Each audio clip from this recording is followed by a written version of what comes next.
Hello everyone, and this is BioPhoenix here, and today I'm going to be doing a general gaming discussion topic, and this is on something that I wanted to do for quite some time, but I just never got around to doing it, but now I'm going to be doing it for today, and that happens to be, can emulation be your best friend? And simply put, for my answer, I think yes, they can definitely be your best friend. And now as to why, so as for the first reason I'm going to say is that they preserve games. For an example of preserving games is the arcade emulators like MAME. So unfortunately, it seems like these days the arcade scene is pretty much dead when it comes to like the business wise, which is why you barely ever see any around. Although there are some areas where there are some arcades around, but not nearly as much as it used to be in like the 80s or the 90s or even the early 2000s.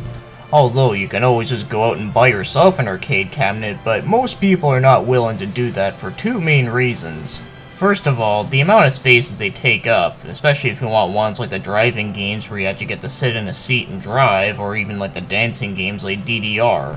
Because not everyone has enough room to put down an arcade cabinet in like, I don't know, like their living room or their kitchen or whatnot. And second of all, has to do with the prices on them, because as you know, 9 times out of 10, most of them are going to be at least $1,000 a piece. Although I have seen like a couple of them being sold for less than $1,000, but not by much. So pretty much, if there was no emulation for arcade games, then there would be nothing but lost archives that we would have forgotten about. And as I said, not everyone is going to be able to go out and buy an arcade cabinet. And the same thing goes for old computer systems, much like the Commodore 64, the MSX, and many others. Because a lot of those old computer systems are also, as again, very expensive, and they're also a bitch to get working at times. And a lot of people just don't have the patience for all that. So you can just easily play them whenever you want.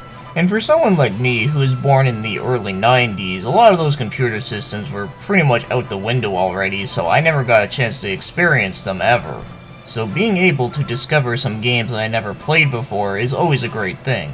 And being able to discover newer games also does fit into the other systems as well, you know, like NES, Master System, Super Nintendo, Genesis, TurboGrafx, all that kind of stuff. And I'm pretty sure that most kids growing up only had one system and didn't really play much of the other systems, especially obscure ones like the TurboGrafx and Neo Geo.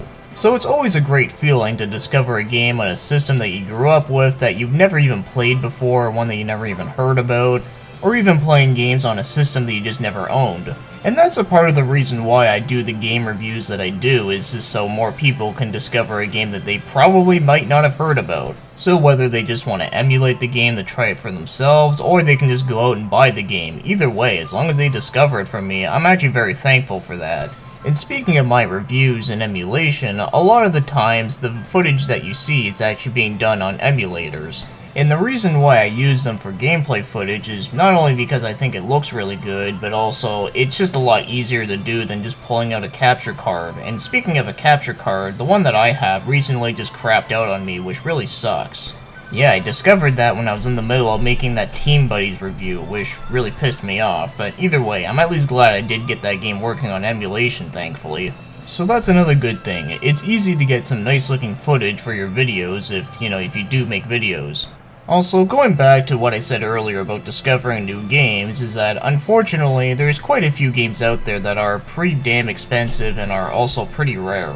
And of course, not everyone wants to spend like $200, $500 for one single game.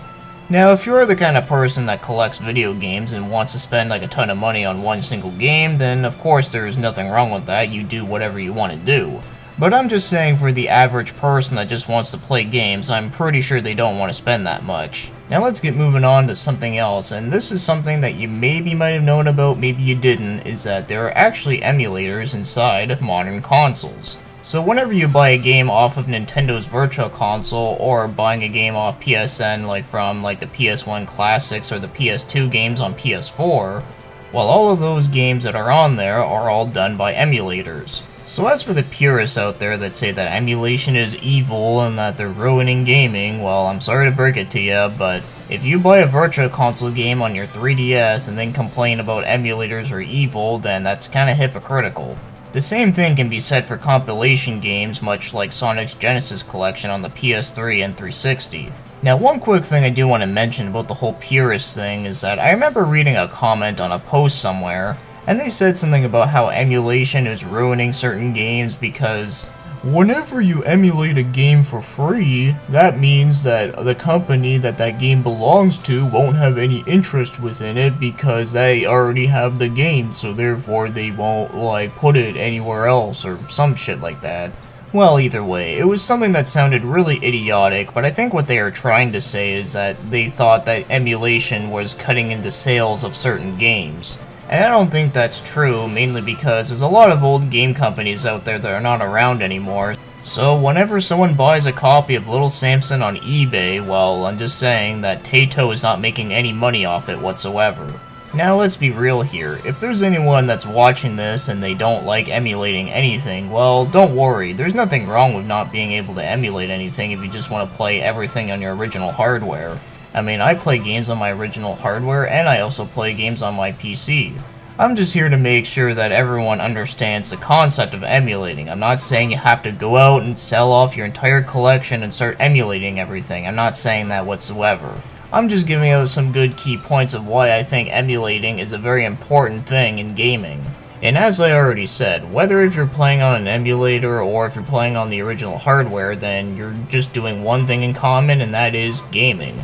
And I'm pretty sure that is the most important thing about video games as well, playing them. And of course there's nothing wrong with certain preferences. But before I wrap up the discussion, one quick last thing I want to mention here that I do think is another good thing about emulating is that there's a lot of fan-made games out there that can only be played on emulators.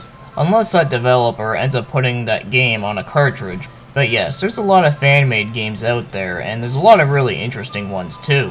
And there's also a lot of ROM hacks that can also change up a game that you're already familiar with, and there's like a shitload of them on games like Castlevania, Super Mario Bros, and even Zelda. So that is pretty awesome that there is a community within building games on old hardware. And that's all the things I gotta say about this discussion on why I think emulation can be your best friend. For it does have its place within gaming. And I know I'm going to be repeating myself here, but there is nothing wrong with playing on original hardware or emulating at all. I just can't stress it enough because I just don't want someone to get the wrong message here. Because the reason why I wanted to do this topic is mainly because there's still a lot of people out there that don't fully understand the whole idea behind emulators. And even if you don't fully understand it, then you know, it's perfectly understandable too, since some of them can be a little bit complicated to set up. So anyways, what are some of your thoughts on the general idea of emulation? So with that being said, thank you for watching and commenting, and have yourselves a great day.